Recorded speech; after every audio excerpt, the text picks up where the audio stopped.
Assalamualaikum warahmatullahi wabarakatuh.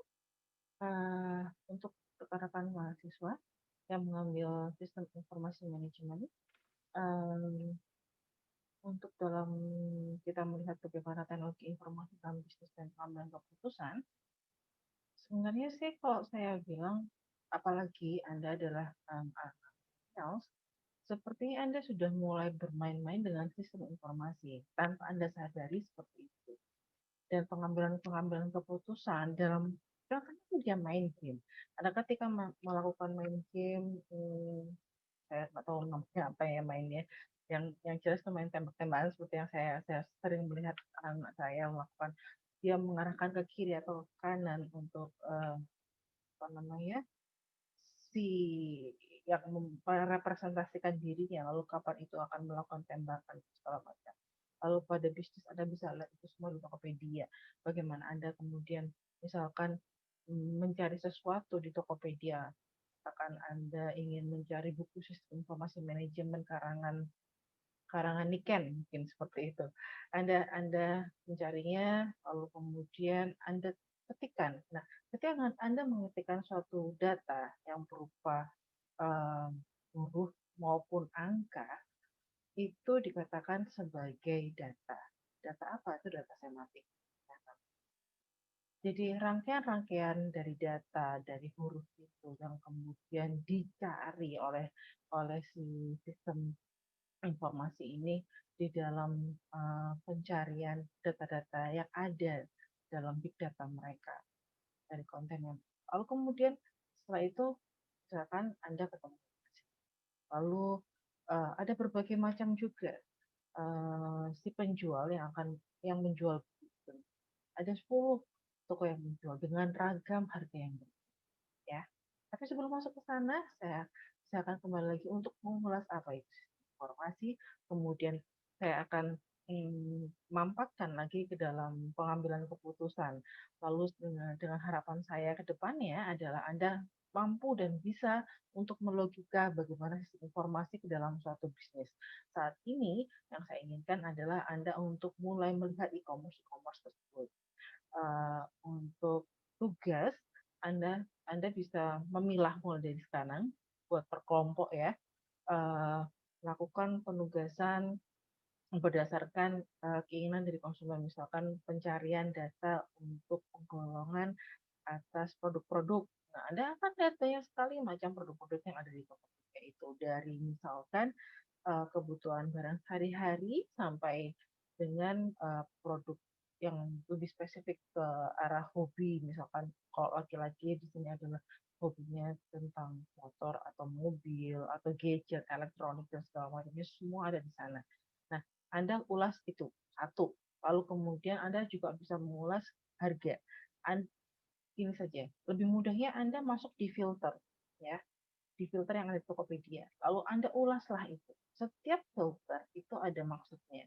Dari lokasi, kemudian dari segi harga, lalu kemudian juga dari hmm, apa cashback ya, lalu diskon, lalu pengiriman, metodenya seperti apa. Nah, Anda ambil satu-satu persatu ya. Jangan ulas semuanya per satu kelompok, ulas satu persatu. Ya. Baru kemudian keseluruhan. Dan mungkin akan ada YouTube juga mencoba untuk mengulas singkat, tapi bukan tentang Tokopedia, yaitu e-commerce saingannya, yaitu Shopee. Secara singkat seperti apa sih Shopee? Nah, diharapkan dengan contoh pengulasan mengenai sistem informasi dan pengambilan keputusan untuk konsumen di Shopee tersebut bisa membantu kalian untuk mulai berkreasi dan berkreativitas apa sih sebenarnya yang dinamakan dengan teknologi informasi dalam bisnis dan pengambilan keputusan di e-commerce Tokopedia. Baiklah, untuk pengambilan keputusan sendiri itu merupakan suatu hal yang sangat penting bagi individu maupun organisasi. Pengambilan keputusan kadang-kadang mudah, tapi juga sering sulit. Bayangkan saja ketika Tokopedia semua masuk blek, tidak ada filtering sama sekali, yang terjadi adalah Anda mencari satu persatu, dan itu sangat tidak signifikan sekali dan tidak efektif untuk konsumen, tidak memudahkan. intinya bagi teknologi informasi dalam bisnis dan pengambilan keputusan ini adalah bagaimana melakukan keefektivitasan user friendly, kemudian konsumen merasa senang atau pemakai pengguna itu merasa terbantu dengan adanya teknologi ini. Baiklah, saya akan share PPT.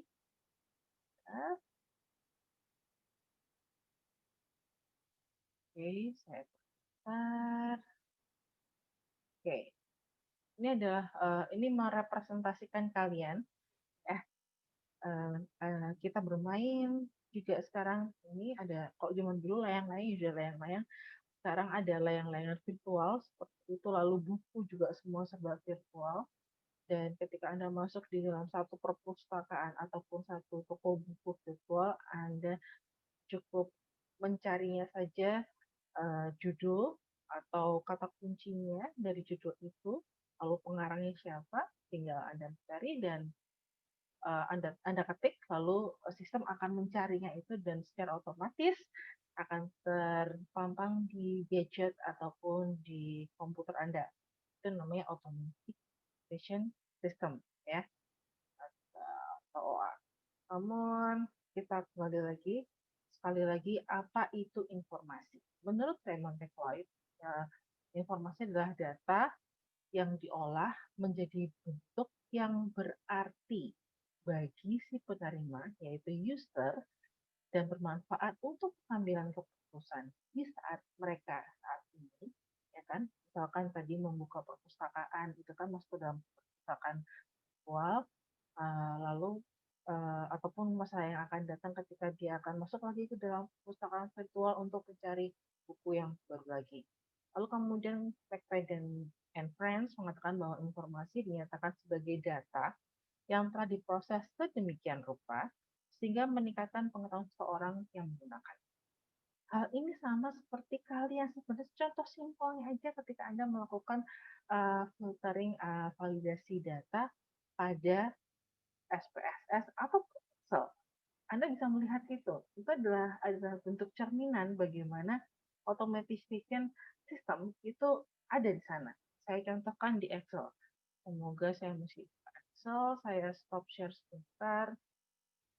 Kemudian saya buka Excel saya. Oke. Lalu kemudian saya share screen. Oke, lalu kemudian saya perbesar tampilannya. Lalu kemarin, nah ini adalah data ketika kalian melakukan statistik bisnis ya. Ingat kan ketika saya minta untuk melakukan analisa regresi berganda ya, sebelumnya melakukan uji klasik. Nah, misalkan saya tidak butuh kode emiten ya, saya hanya butuh tahunnya saja. Seperti yang kemarin waktu SPSS ya, ini ketika memasukkan data, pertama kali adalah mengklasifikasikan. Kalau data semua ini langsung dimasukkan salah. Jadi data yang harusnya dilakukan adalah bagaimana mengklasifikasikan berdasarkan tahunnya. Ya, seketika tahun. Nah, tahun adalah kata kuncinya. Ibaratkan ini adalah data ini itu data mentah yang masuk ke dalam sistem pengolahan informasi teknik ya. Lalu kemudian semua masuk, lalu semua sudah digolongkan menurut rumah-rumahnya masing-masing nih. Misalkan nih rumah gang nomor, gang kode emiten, gang tahun, gang X1, dan segala macamnya. Lalu kemudian saya mengatakan tahun itu saya minta di tahun 2014 terlebih dahulu, semua data di tahun 2014 muncul. Nah, kalau masih seperti ini kan semua raw, raw ini mentah, data mentah. Ya kelihatan semua. Anda harus satu persatu cukup cukup cukup melelahkan bagi seorang user ketika melihat hal ini. Maka muncullah sudah yang namanya filtering. Nah, sistem itu melakukan filtering. Ini yang dinamakan masukkan, kemudian saya filter. Oke, sudah terlihat ini muncul filter seperti ini. Lalu ini, nah ini terlihat yang kursor, lihat kursor saya yang bergerak. Nah, kursor saya yang bergerak ini menandakan bahwa semua data terlihat. select all, ya kan? Lalu saya centang tidak terlihat semuanya. Saya minta tahun 2014 saja. Ini gelap, muncul sudah. Semua data tahun 2014 yang terdiri dari gang X1, gang X1B, gang X1C, dan segala macamnya sampai dengan. Nah, ini adalah filtering, ya. Yang difilter apa? Tahun, ya. Lalu kemudian setelah itu, oke, inilah contohnya. Saya stop share. Saya kembali lagi ke materi sistem informasi. Saya lanjutkan lagi di PPT. Bentar. Oke, sini. Nah, itulah informasi, itulah data. Ya, data bisa berupa angka, bisa juga berupa nama spesifik. Ya. Kalau tadi di WA Group malam hari ini, saya mengatakan bahwa contohnya mencari jas kimono. Kalau jas kimono berarti ada dua kata. Di sana ada dua data, ya kan? Ada dua kata dua yaitu jas dan kimono. Jas yang terdiri dari data huruf JAF, lalu kemudian untuk data yang kedua yang terdiri dari huruf yaitu KIMONO. Nah, itu contohnya. Ya, itu sebenarnya seperti. Lalu kemudian intinya adalah bagaimana semua sistem ini diolah dari data-data ini diolah oleh sistem untuk memiliki manfaat sebagai pengambilan keputusan itu filtering tadi. Kan cukup simple. Ingat waktu di Excel tadi ya. Lalu kemudian manfaat bagi pengguna tentunya adalah meningkatkan pengetahuan si pemakai, juga efektif dan efisien sekali lagi, lalu mengurangi ketidakpastian dalam proses pengambilan keputusan pemakai ketika kita bicara mengenai misalkan kalau di Tokopedia Anda butuh sesuatu barang lalu Anda melihat filternya berdasarkan bintang 4 misalkan. Kalau bintang 4 kan banyak pembelinya, kemudian di sana juga selain bintang 4 Anda juga bisa melihat juga bagaimana feedback dari para konsumennya, lalu kemudian foto-foto asli produknya seperti apa, itu bisa membuat banyak informasi yang didapat oleh para user, lalu yaitu para konsumen, untuk akhirnya mengambil keputusan dia atau tidak membeli barang dari si toko tersebut, ya kan, di salah satu toko yang ada di Tokopedia. Lalu kemudian pastinya yang tadi saya katakan itu feedback, kalau foto itu menggambarkan keadaan yang sebenarnya real ya. Lalu kemudian kembali lagi, so what is data? Jadi data itu merupakan sesuatu yang belum memiliki arti, lalu dibuat jadi lebih berarti lagi, seperti itu. Misalkan dari foto, lalu itu membuat sesuatu hal yang pengolahan-pengolahan dari sistem ini, kemudian oh foto tersebut menghasilkan apa? Karena kalau feedback tidak hanya foto, yaitu ada kalimat, ada di sana ada pernyataan dari konsumen, lalu kemudian juga ditambah dengan bintang yang diberikan oleh konsumen tersebut. Nah, itu juga akan mempengaruhi bagaimana melakukan filtering suatu data. Kemudian data itu, sekali lagi, data itu bisa berwujud seperti gambar, suara. Dan kok suara ini mungkin Anda punya aplikasi di mana situ ada aplikasi kalau uh, apa khusus untuk suara-suara binatang ya, ada monkey, lalu kemudian ada misalkan kuda, sapi bicara nggak ya? Lalu kemudian ada kucing, seperti itu ada macam-macamnya. Nah, itu filtering juga. Kemudian sekali lagi, kalau huruf, angka, matematika, bahasa, simbol, semua sepertinya sudah Anda dapatkan ternyata dengan pengolahan-pengolahan dari Excel, ya kan. Lalu kemudian juga data-data yang lainnya. Lalu kemudian ketika Anda mempunyai handphone, di sini Anda juga bisa melakukan. Nah, itu semua tersistem di sana. Ya, Anda mengklasifikasi bagaimana sistem membantu Anda di handphone ini, ya kan. Lalu kemudian perubahan data untuk menjadi suatu informasi, ya. Jadi kembali lagi, kalau di logika Anda melihat Excel tadi, saya kembalikan lagi ya. Oke. Kembalikan lagi ke Excel, saya share Excel. Nah, tapi belum saya filtering. daftar. Kalau belum di-filtering berarti select all, berapa seperti itu. Saya kecilkan supaya terlihat tuh ini. Ini adalah raw materials. Ini adalah raw materials ini sederhana sekali, cuma hanya beberapa puluh saja. Bayangkan di Tokopedia ada berapa ribu, berapa ratus seluruh toko-toko yang terdaftar di Tokopedia, dan barang-barangnya pun nyaris hampir sama, tapi di toko-toko yang berbeda pula. Itu benar-benar uh, filtering input data. Nah, bagaimana untuk pengolahan ini? Menggunakan filtering tadi. Seperti itu. Lalu Anda di SPSS sudah tahu bagaimana cara untuk memvalidasi. Nah, itu sama halnya seperti itu. Ya kan? Nah, ini kembali lagi, uh, saya besar sebentar. Ini adalah raw materials. Kemudian misalkan Anda sebagai seorang user ingin mengetahui bagaimana nilai-nilai ini khusus di tahun 2017, tahun demikian.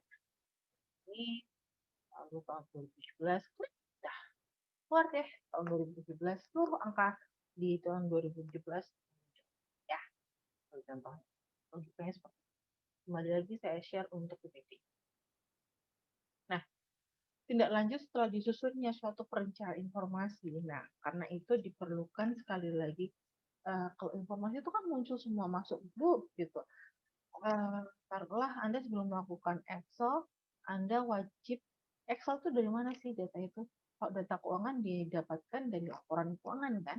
Nah, laporan keuangan setiap perusahaan di setiap tahunnya itu Anda entry satu persatu data-data sesuai dengan variabel. Kalau kita bicara dimasukkan ke dalam pelajaran statistik bisnis ya, saya manfaatkan di sini juga. Di sana Anda pasti akan mengambil satu persatu dan menginputnya. Nah, hal itulah yang terjadi ketika semua penjualan Tokopedia mendaftarkan dirinya, lalu mulai memasukkan foto, nama produk, spesifikasi, itu yang terjadi. Sama seperti raw material di Excel tadi. Ya. Lalu kemudian disimpan data-data itu. Nah, ketika disimpan, sudah pasti kan harus disimpan. Kalau Anda tidak melakukan, taruhlah Excel tadi Anda mengetik lalu tidak melakukan save data, yang terjadi apa? Hilang semuanya kan pasti. Nah, karena itu semua harus disimpan, lalu setelah disimpan diolah, diklasifikasikan lagi. Untuk membuat satu klasifikasi tentunya Anda harus membuat rumah-rumah tadi. Seperti misalkan ya, tadi ada nomor, ada nama emiten, lalu kemudian ada tahun, ada X1A, ada X1B, C, dan segala macam sampai log netral D. Nah, itu adalah Anda membuat rumah ya, rumah ataupun jalan khusus gitu loh, jalan khusus sesuai dengan data-data yang dimasukkan seperti itu ya.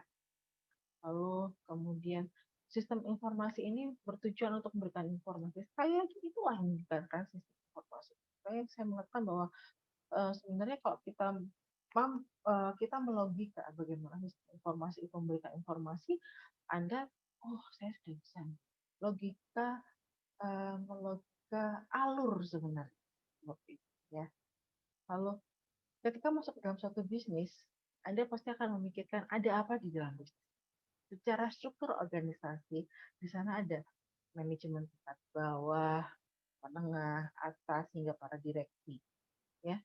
Kemudian kalau kita bicara mengenai manajemen di sana, kita akan bicara bagaimana Anda tentunya sudah mendapatkan pengantar bisnis kan. Nah, di pengantar bisnis itu Anda pasti tahu yang namanya POAC, plan plan to action ya, PDOAC. Plan to action, plan to action, evaluation biasanya ya. Lalu apa saja yang harus dilakukan? Nah, perlakuan-perlakuan setiap tingkatan dari manajemen ini pun pasti akan terkontrol berdasarkan standar, yaitu tingkatannya. Misalkan aja kalau kita jangan kan bicara tentang manajer atau di suatu bisnis ya, Anda sebagai seorang mahasiswa, misalkan mahasiswa tingkat semester 1 misalkan, mahasiswa semester 1 dengan mahasiswa semester 3 pasti akan berbeda tingkatan untuk mendapatkan mata kuliahnya. Nah, itu contohnya. Nah, perbedaan-perbedaan itu yang kemudian kalau Anda logika, oh iya ini berarti klasifikasi. Kalau Bu Niken bilang klasifikasi berarti rumah. Bukan filter ya, klasifikasi dulu. Lalu kemudian uh, dalam satu misalkan taruhlah di Unusa seperti itu, ada 1.000 mahasiswa akuntansi yang ada di tingkat 2, berarti sekarang masuk ke semester misalkan semester 3 taruhlah demikian. Lalu uh, yang berinisial A untuk kata depannya gitu A, atau taruhlah yang sama dengan apa itu mudah sekali. Taruhlah yang bernamakan Siti gitu kan. Semua yang namanya Siti, entah itu ada misalkan Ahmad Siti atau Munafiroh Siti, pokoknya ada Sitinya semua di kemudian Anda filter Siti gitu kan. Masih, oh ini namanya Siti, maksudnya teman, maksudnya ada adalah Siti yang mana, tinggal Anda memilih saja. Nah, filternya adalah suatu berbeda lagi. Jadi klasifikasi itu berbeda, filtering itu berbeda. Ingat gitu ya. Lalu ketika melakukan klasifikasi tentunya harus berdasarkan proses-proses, karena kalau kita kembali lagi ke dalam bisnis, saya contohkan lagi yaitu e-commerce, Tokopedia itu prosesnya banyak. Dari pertama adalah proses untuk memfilter produk ya, jenis produk yang diinginkan misalkan. Lalu kemudian setelah itu tipe produk. Nah, dari produk aja ada jenis produk, ada tipe produk. Lalu setelah tipe produk mungkin kalau kita bicara mengenai ukuran juga ada di sana. Itu produk aja. Lalu kemudian setelah itu mulai menyerempet ke kelompok yang berikutnya. Ingat kalau kelompok berarti klasifikasi bukan filter ya. Kelompok itu klasifikasi. Sudah dapat nih produknya dari Tokopedia sesuai, lalu kemudian Anda karena ada di Surabaya, lalu Anda pasti akan berpikir, wah kalau saya membeli di toko yang ada di Jakarta, pasti saya akan terbebani oleh ada ini.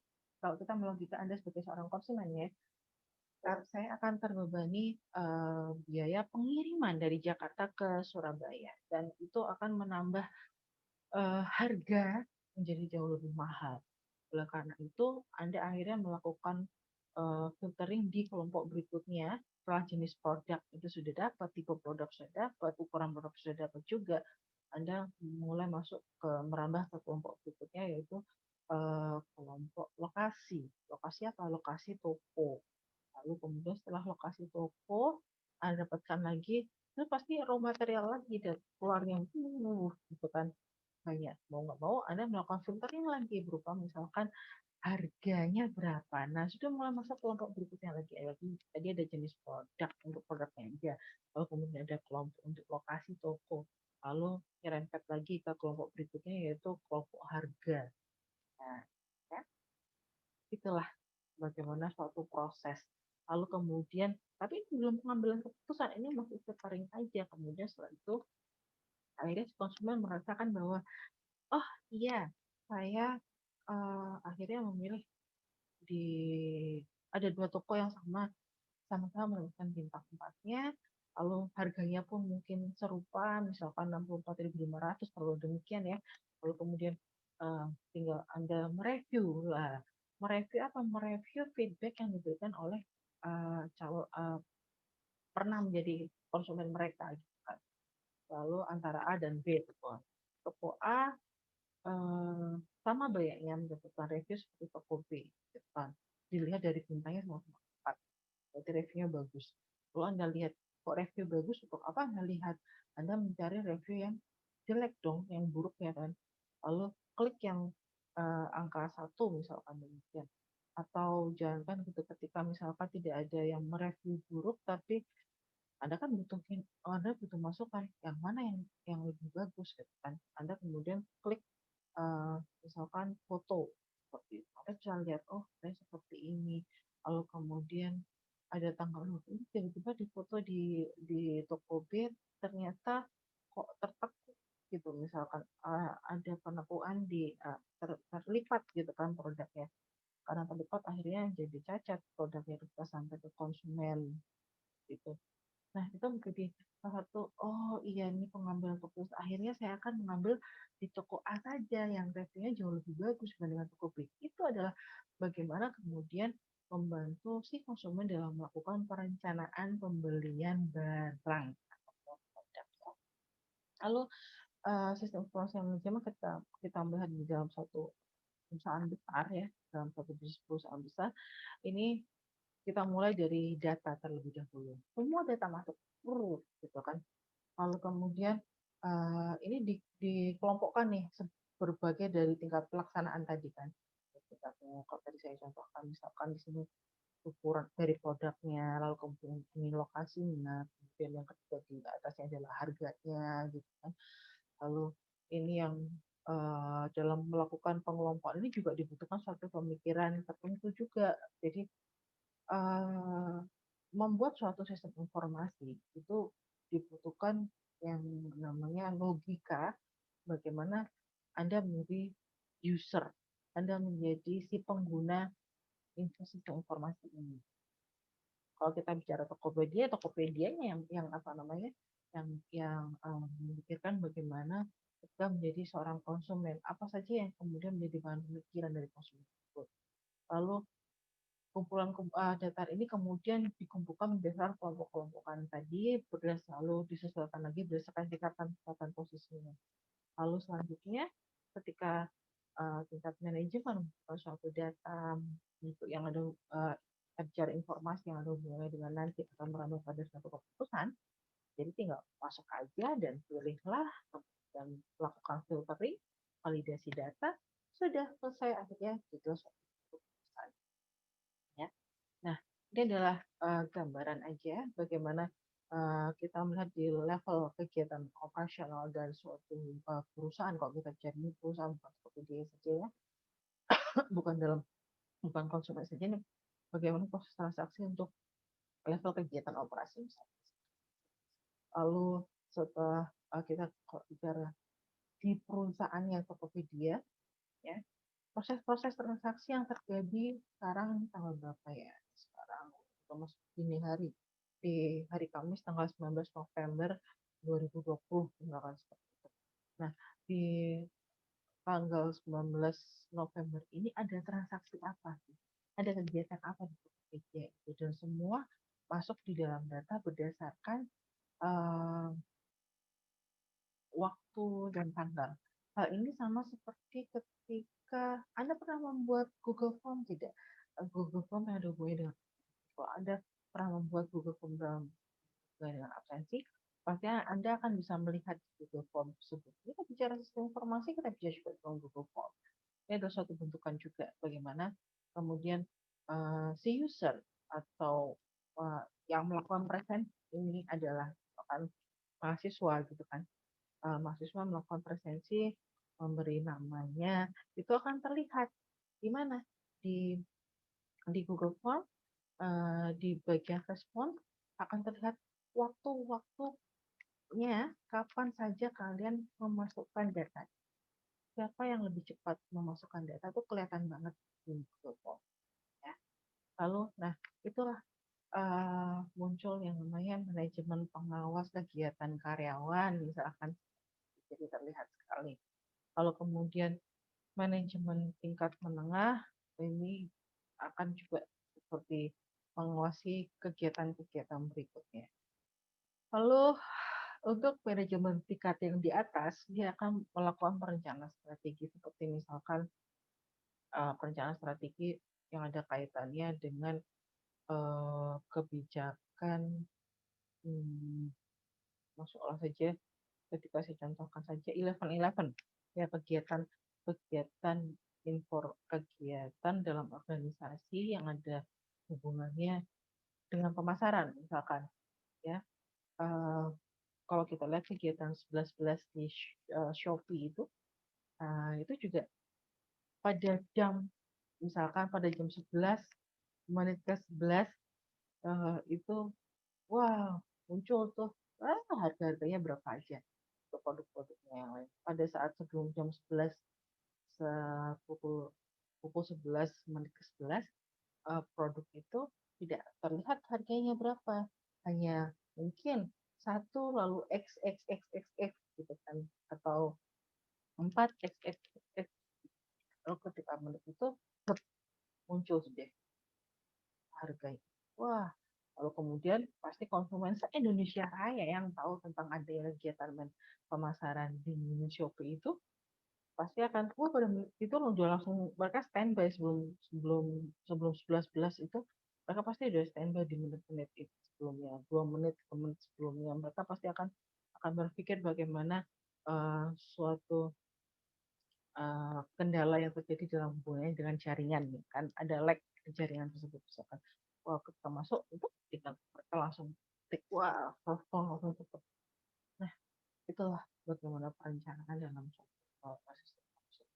Dan sekali lagi, kalau kita bicara dalam kendala penyampaian informasi itu ada kendala teknis. Kalau teknis kita akan bicara lebih kepada bagaimana, kalau kita bilang teknologi informasi berarti coding, sinyal, kalau bicara coding pasti Anda juga mengerti bagaimana melakukan pengkodean di setiap kelompok-kelompok. Jadi ketika Anda melakukan pengelompokan di dalam satu teknik itu butuh yang namanya coding. Nah, coding-coding itulah. Lalu kemudian kalau kita bicara semantik, kita akan bicara bagaimana huruf angka setiap uh, setiap angka, setiap informasi itu membuat beberapa urutan. Lalu kemudian efektif. Nah, kalau bicara mengenai efektif, waktu di sana bagaimana membuat perancangan suatu sistem yang efektif, cepat, lalu bisa menyaring informasi muncul seketika, tidak terlalu ribet, masukin satu persatu udah langsung semua. Lalu ini adalah kalau kita bicara mengenai level teknis, bagaimana akurasi transmisinya, ya kan? Di sana lalu dampaknya pasti ketika teknis ini muncul, eh, ketidakpastian, lalu mungkin harus ada pengulangan. Kok pengulangan?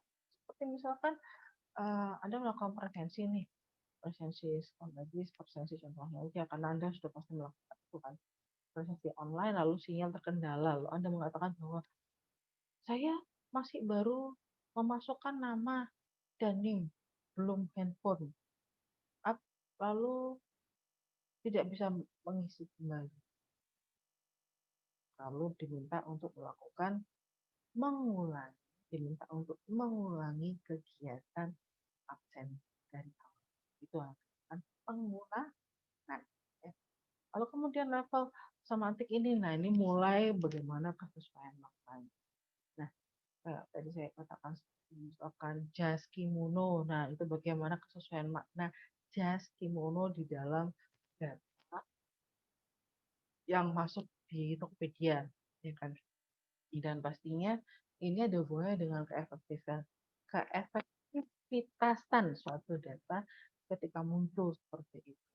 Semakin kompleks yang namanya semantik ini dimasukkan ke dalam materi pencarian, maka dampaknya ya pasti akan tertunda, mungkin juga pesan kurang jelas, karena itu dalam perencanaan suatu sistem informasi dalam mencari key point dalam kata atau kalimat itu harus pas gitu, apa saja. Ini sebenarnya kalau kalau kita bicara tidak hanya informasi loh. Ini ketika Anda mencari, misalkan Anda diminta untuk mencari jurnal atau artikel penelitian yang ada hubungannya dengan apa gitu judulnya, pasti Anda mencari kata kuncinya, masukkan, kemudian di Google keluar sudah. Seperti itu. Lalu ketika Anda ini sama seperti kok tadi saya bilang library, sama seperti library. Ketika misalkan Anda masuk di perpustakaan lalu Anda mencari buku sistem informasi manajemen. Nah, ya kan? Itu sudah merupakan suatu di level semantik itu. Bagaimana modifikasi lalu kemudian disaring. Nah, masalahnya ketika tapi penyaringan ini, pengelompokan ini pun butuh yang namanya perencanaan. Lagi bisa. Jangan sampai ada yang namanya bias dalam semantik itu. Ketika bias, misalkan sistem informasi seperti itu, ada sistem manajemen, ada sistem informasi. ya pasti yang keluar nanti ketika Anda melakukan query sistem informasi, keluar dong sistem informasi eh, logis, sistem informasi akuntansi, sistem informasi manajemen, sistem informasi operasional, banyak. Pada kalau Anda si user akan kebingungan, ini cari apa sebenarnya? Nah, karena itu kembali lagi dalam perancangan suatu sistem dibutuhkan suatu ketepatan dalam melogika key point di level semantik ya. Lalu, nah itu ada hubungannya dengan efektif. Bagaimana tindakan-tindakan, cara prosesnya, jangan sampai ada kesalahan, jangan sampai ada bias, supaya kepuasan ada dan kegunaan pun dapat tercapai. Lalu ini adalah solusi untuk kendala penyampaian informasi. Sepertinya saya sudah mengatakan sudah cukup lengkap tadi ya dari contohnya di Tokopedia, maaf, Tokopedia sampai dengan Excel sampai dengan sampai akhir tadi itu di library ya kan. Lalu ini adalah dimensi bisnis. Sekali lagi ini ada kaitannya dengan pengantar bisnis ya. Itu Anda perlu ketahui bagaimana dalam suatu perusahaan itu ini low management ya, kalau middle dan top up saja deskripsi tugas mereka masing-masing, job description data. Lalu jenis informasi isinya harus jelas, bentuknya seperti apa, lalu outputnya seperti apa. Misalkan ketika kita bicara di media informasi, maaf, di media informasi di lini ini adalah kita bicara misalkan di media lini ya, ini ada media cetak, contohnya adalah brosur, koran, pamflet, spanduk seperti itu yang cetak gitu. Dan kemudian elektronik itu ada radio, kaset, kamera, handphone, internet ya. Lalu kemudian nilai informasi dan tindak lanjutnya tentunya ini harus akurat. Akuntansi kalau kita bicara di sini, akuntansi itu kaitannya kalau bicara mengenai audit dan laporan keuangan itu harus accurate, harus sesuai, tidak boleh ada lag ya. Jadi dibutuhkan suatu ketelitian, ketepatan waktu, kelengkapan, keringkasan dan kesesuaian, sesuai dengan asli ya, sesuai dengan karena itu dibutuhkan suatu tindak lanjut, bisa berupa eh, komunikasi, lalu penyimpanannya harus jelas. Kayak di sini ada foto penyimpanannya dimulai dengan abjad-abjad di awal, lalu kemudian bagaimana untuk penemuan kembali key findingnya bagus atau tidak, kemungkinan untuk mereproduksi dari laporan itu, ya. Reproduksi laporan itu misalkan ketika kan kita udah bicara laporan keuangan, ada gitu kan laporan keuangan di historical, misalkan historical di tahun 2000 dari tahun 2020 yaitu pasti laporan keuangan tahun 2019, bagaimana laporan keuangan tahun 2019 kemudian digunakan direproduksi kembali untuk kemudian dinilai, dibuat suatu budget untuk di tahun 2020.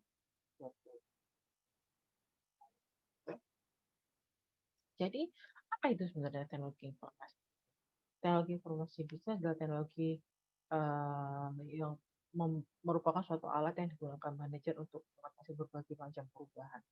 Lalu perangkat keras komputer sudah pasti Anda sudah tahu kan, kemarin waktu awal saya katakan ya, dalam satu sistem informasi itu ada brainware, ada hardware, ada software, ya kan? Itu kalau brainware yaitu manusianya. Lalu kemudian perkembangan teknologi informasi ini ada EDP, ada ICE, EPS, MIS, dan DSS. Untuk EDP ini elektronik data processor, bagaimana data-data ini dimasukkan kemudian diproses dalam elektronik. Ini saya contohkan di Excel tadi. Lalu kemudian ketika masuk di transaksi keuangan ini Anda akan temukan nanti di semester 5. Apa namanya? Saya lupa. Kalau nggak 5 atau 6 Anda nanti akan ketemu Aplicom. Nah, di sana Anda akan melihat bagaimana transaksi keuangan di sini. Accounting Information System, AIS. Lalu kemudian TPS itu Transaction eh, Processing System. Ini kalau TPS ini kita lihat di perusahaan-perusahaan besar yang melakukan transaksi-transaksi bisnis. Kalau kita bisa bicara ini seperti Tokopedia di level TPS. Lalu kemudian ada MS, di sini Management Information System, khusus untuk beberapa level-level manajemen tertentu yang dihubungkan dikaitkan dengan job description mereka masing-masing. Nah, berdasarkan job description mereka masing-masing itulah setiap misalkan level top manajemen itu bisa melakukan apa saja. Lalu kemudian dibandingkan dengan manajemen level itu berbeda. Mungkin bisa Anda lihat ini contohnya, tapi berbeda ya bukan manajemen. Tapi contohnya misalkan taruhlah Anda ini berlangganan Netflix taruhlah. Di Netflix itu ada oh wow ngomong apa lagi. Di Netflix itu ada berdasarkan misalkan bulanan harus bayar berapa gitu aja. Misalkan Spotify kayak gitu. Kalau Anda bayar bulanan seperti ini Anda dapat, kalau Anda bayar tahunan ini itu contohnya. Jadi berbeda level, berbeda juga tingkatan-tingkatan dari pencarian dalam pengkompakan, dalam define, dalam filtering juga yang bisa dilakukan juga berbeda. Semua itu digunakan untuk DSS. DSS adalah Decision System Support untuk pembuatan suatu keputusan. Jadi kalau kita bicara mengenai e-commerce, apa itu e-commerce? E-commerce adalah suatu bentuk transaksi perdagangan, perniagaan barang atau jasa dengan menggunakan media. Media apa? Media informasi, ya kan? Lalu manfaatnya apa? Sudah pastilah efisiensi, efektif dalam proses pemasaran juga, lalu meningkatkan daya saing perusahaan, lalu menghadirkan konsep yang manual, bagaimana pertukaran data dan informasi itu akan jauh lebih mudah juga, lalu mempermudah si calon pembeli yang menjadi konsumen ini untuk melakukan berbagai macam pencarian-pencarian atas produk disesuaikan dengan keinginan mereka. Lalu ada berbagai transaksi juga yang melibatkan institusi lain. Sudah pasti kalau saya bicara institusi lain, di sini Anda pasti akan mengerti apa sih yang harus dibunyikan. Anda membayarnya menggunakan apa? OVO kah? Lalu kemudian kalau OVO sudah jelas OVO gitu kan. Lalu kemudian ketika Anda melakukan pembayaran melalui kredit card. Nah, kredit card ini dari bank apa saja. Lalu kemudian ketika Anda melakukan debit juga dari bank apa saja. Nah, itu melibatkan institusi lain. Lalu kemudian manfaat lain dari e-commerce strategi dan organizational system adalah pastinya mengurangi error, mengurangi biaya juga. Jadi sinergi antar perusahaan gitu. Jadi tidak hanya Tokopedia saja, tapi Tokopedia bersinergi dengan perbankan A, B, C, D, E dalam melakukan suatu apa namanya pembelian. Karena itu nggak heran, nah kita mungkin kalau ini saya bisa masukkan zaman dulu kalian pernah nggak ya melakukan pembayaran, kebingungan melakukan pembayaran Tokopedia, terus seperti itu harus ke ATM, lalu ATM mungkin harus memasukkan oh, oh, saya ngantuk banget ini memasukkan wajar lah sekarang udah jam 1 pagi eh memasukkan yang namanya kode-kode dan angka yang mengklasifikasikan Tokopedia kan banyak banget. Lalu sekarang sudah tinggal klik aja di ATM e-commerce atau pembayaran gitu. Lalu terlihat di situ ada misalkan Tokopedia. Udah tinggal Anda ketikkan kode billing Anda. Lalu bayar deh. Kalau cuma dulu lebih ribet lagi yang harus dimasukkan. Eh, Ketika hal itu dilakukan, berarti ada sinergi antara, sekali lagi ada sinergi antara berbagai institusi, yaitu Tokopedia dengan institusi perbankan tersebut, diaplikasikan ke dalam ATM, diaplikasikan juga di ATM-nya perbankan itu diaplikasikan juga ke aplikasi perbankan digitalnya mereka secara aplikasi, secara apps di handphone gitu kan, bahkan di sini e-bankingnya juga ada terintegrasi di sana juga. Nah, akhirnya meningkatkan efisiensi operasional juga dan sama-sama meningkatkan kemampuan bersaing antar Tokopedia.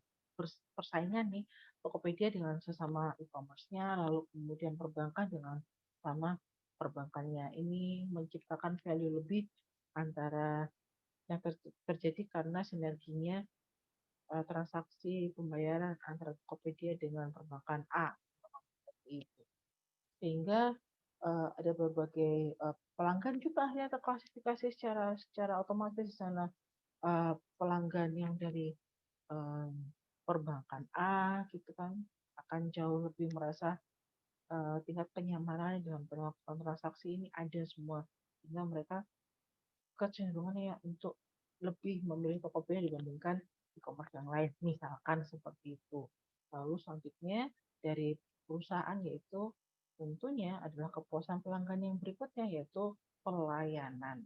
Ya, apabila ada yang salah, pelayanannya seperti apa, lalu ketika membuka suatu informasi, kejelasan itu juga ada pelayanannya karena itu dibutuhkan dengan adanya chat, gitu kan, chat online. Zaman sekarang kan sudah banyak banget itu ketika ada masuk di perbankan, terima kasih gitu. Perkenalkan, saya Vivi, misalkan gitu.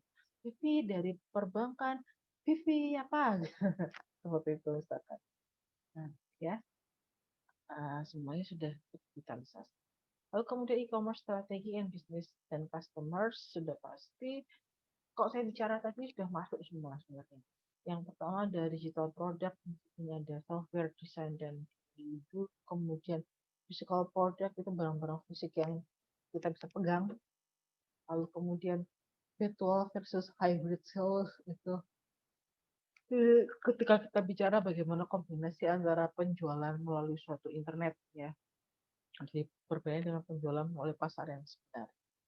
Misalkan dulu di Tokopedia tidak ada nih yang namanya chat online itu dengan para pembelinya yang secara virtual dan real time gitu kan. Kalau sekarang sudah ada. Lalu kemudian uh, ada kemudian juga di Tokopedia ketika Anda melakukan chat ke para penjual ini, Anda tinggal cari aja stikernya gitu. Anda susah kalau mau bicara apakah barang ready, warna putih ada tidak gitu. Nah, Anda cukup cari stikernya, barang ready sudah gambarnya stiker Tokopedia tulisannya barang ready tanda tanya, tinggal klik satu kali tombol itu tanpa perlu Anda masukkan dan nulis, oh, udah si penerima yaitu penerima pesan yaitu si penjual itu sudah mengerti, oh maksudnya adalah apakah barang ready, sama halnya uh, si penjual diberikan stiker atau kata-kata yang sudah pasti ready bos atau ready gun gitu, tinggal klik satu klik udah keluar ya. Karena itu dibutuhkan satu business intelligence kalian ya. Nah, kalau contoh dari tujuan penerapan SPK, ingat nggak SPK itu apa? SPK itu apa ini? Sistem pengambil keputusan. Misalkan saya contohkan di sini industri asuransi, industri perbankan, perusahaan manufaktur, dan usaha retail.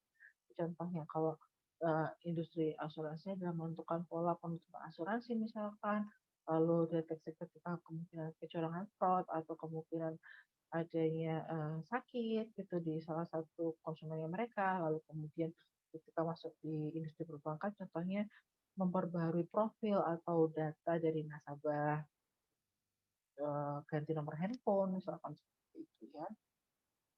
Lalu kemudian perusahaan manufaktur misalkan bahan bakunya dibutuhkan seperti apa. Oh, sudah waktunya melakukan pembelian enggak untuk bahan baku sih, bahan baku golongan B karena kalau sudah menipis seperti itu. Lalu ada usaha retail, Misalkan contohnya adalah meningkatkan target pelanggan melalui direct mail marketing, kalau retail di sini. Jadi memberitahukan nih, kalau retail itu kan biasanya ada berbagai macam eh, untuk pemasaran, strategi-strategi pemasaran mereka. Misalkan kalau kita bicara Alfamart, ada Jumat, Sabtu, Minggu, harganya jauh lebih murah, produknya beda-beda gitu kan, nggak semua produk dikasih diskon. Nah, produk-produk ini kemudian akan diberikan info gitu kan ke pelanggan, ini loh ada program Jumat, Sabtu, Minggu, produk A, B, C, D, E mengalami penurunan. Gitu. Bisa dikirimkan melalui email. Kalau sekarang mungkin, kalau zaman itu mungkin email, kalau sekarang WA biasanya. Ya. Atau aplikasi, kalau mau membuat suatu aplikasi kan, Alfamart itu punya aplikasinya, ketika membuka Alfamart atau jangan buka aplikasi Alfamart sudah ada notifikasi di Sabtu Minggu gitu aktif, lalu promo diskon hingga 70%. Oh itu pasti tuh orang yang lihat notifikasi itu langsung masuk ke aplikasinya di Alfamart, dilihat oh produk apa aja sih yang 70% sana, lalu mulai sudah si kembali lagi si konsumen akan mulai mencari produk-produk yang diinginkan gitu karena adanya pengurangan atau diskon 10%. Sekali lagi itu contoh dari sistem penemu keputusan. Nah, ini karakteristik ada di SPK itu ada 14. Pertama adalah masalah terstruktur tidak terstruktur. Misalkan angka, nomor, segala macam itu kadang-kadang ada yang tidak terstruktur juga. Lalu kemudian kedua, eh, SPK itu untuk berdukungan para manajer dalam semua levelnya. Saya bilang tadi sesuai dengan job description mereka masing-masing, filtering juga biasakan pada hal tersebut. Sehingga eh, membuat suatu keefektifitasan dalam melakukan suatu keputusan. Semua sistem keputusan ini haruslah mudah dikembangkan, modelnya analisisnya juga jelas, lalu kemampuan untuk mengakses data juga mudah, uh, standalone atau terintegrasi dalam basis web. Misalkan standalone itu dia punya aplikasi sendiri gitu kan, tapi tidak punya web. Sudah, kalau terintegrasi itu ada aplikasi, ada web, di sana bisa buka. Dan apa yang dibuka di web sama juga yang dibuka. Lalu sehingga sekali lagi kesimpulannya, SPK atau sistem pengambil keputusan adalah dukungan untuk para pengambil keputusan sistem informasi ya dalam situasi yang semi struktur atau tidak struktur yang dilakukan bersama-sama antara keputusan dari pengambilan keputusan dan informasi terkomputerisasi. Lalu ini merupakan dukungan dari semua level manajerial dari eksekutif atas sampai dengan kelas manajer di tingkat bawah hingga karyawan ini. Lalu ini adalah merupakan dukungan untuk semua dalam kelompok dan ini. Ini kelompok yang orange sendiri, yang sendiri, hijau sendiri, kuning sendiri. Ini ketika menjadi raw material. Lalu ketika ketika misalkan ada konsumen, taruhlah ini yang akan mengambil orange saja, maka orange akan terlepas dari kumpulan dari kelompok ini yang membentuk raw material. Lalu ini adalah contohnya bagaimana keputusan dapat diambil sesekali atau beberapa kali atau berulang-ulang gitu kan, atau malah merupakan irisan dari orange, kuning, dan hijau. Dan SPK dengan sistem informasi itu ini adalah mendukung dalam semua tahapan dalam proses pengambilan keputusan sehingga lebih bersifat adaptif dan fleksibel diharapkan suatu informasi itu. Lalu sekali lagi user friendly yang artinya adalah mudah dan nyaman digunakan oleh konsumen, nggak ribet, mengerti gitu kan. Tempat-tempatnya juga sudah ada namanya. Uh, Nah, ketidakjelasan dalam tombol-tombol itu juga membuat bias juga dalam suatu pengembangan keputusan dan itu diharapkan ketika melakukan suatu perancangan dalam sistem informasi tidak boleh ada. Lalu kembali lagi meningkatkan efektivitas dalam pengambilan keputusan dengan dikendalikan sepenuhnya oleh pengambil keputusan selama proses penyelesaian masalah. Masalah dalam artian bukan masalah apa, tapi apa sih yang diinginkan. Lalu sistem itu dapat dikembangkan juga dengan mudah, harus memiliki kemampuan untuk menganalisis situasi dalam pengambilan keputusan, ada feedbacknya, ya kan? Lalu kemudian memiliki kemampuan dalam data dari berbagai sumber, berbagai format, berbagai tipe juga, lalu bisa standalone atau terintegrasi dalam web, lalu ini adalah komponen-komponen dari keputusan, ada manajemen data. Kalau manajemen data itu kita mungkin akan sebut dengan DBMS, yaitu Database Management Systems. Lalu ada manajemen model, seperti bagaimana model finansial, statistikal tertentu. Ya kan, kalau kita bicara statistikal, Anda sudah paham tentang SPSS. Kalau Anda mau melakukan regresi, tentunya juga kelompok berbeda. Kemudian hint di, di tempat yang berbeda pula sesuai dengan uh, bentuk dari regresi yang Anda inginkan. Lalu ada beberapa interface, kalau kita bicara antar muka, interface dari user itu yang dapat berkomunikasi lalu memberikan perintah. Misalkan aja ketika Anda memilih linear gitu kan, di SPS linear, lalu di situ akan terlihat gitu kan, ada kotak box misalkan muncul gitu, linear digunakan untuk ini, ada menggunakan, ada penjelasan berikutnya di sana.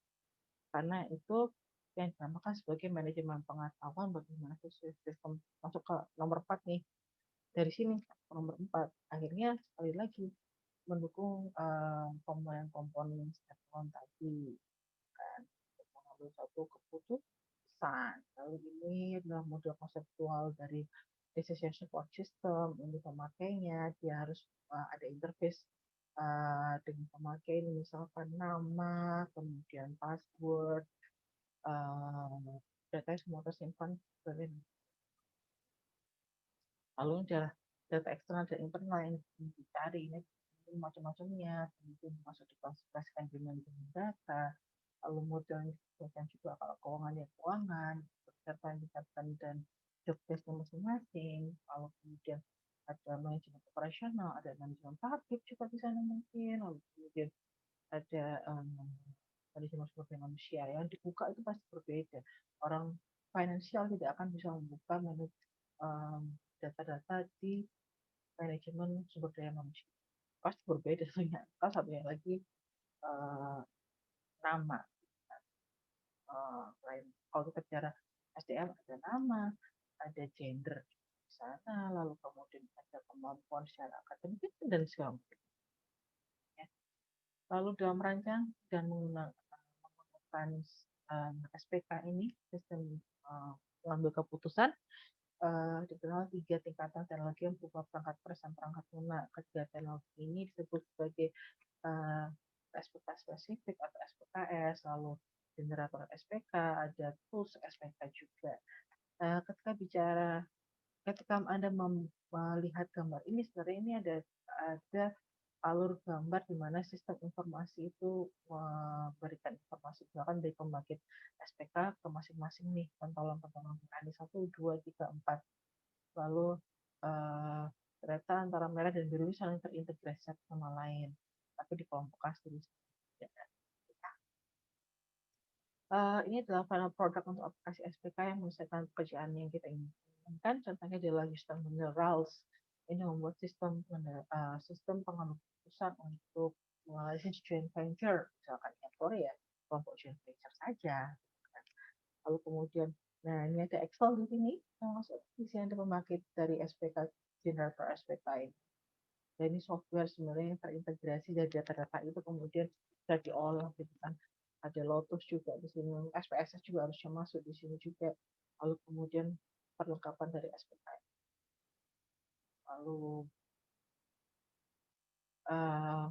pada tingkatan teknologi inilah yang paling banyak dikembangkan di antara berbagai unitas yang diberikan. Ada yang pengembangan bahasa, pengembangan data, pengembangan angka di sana.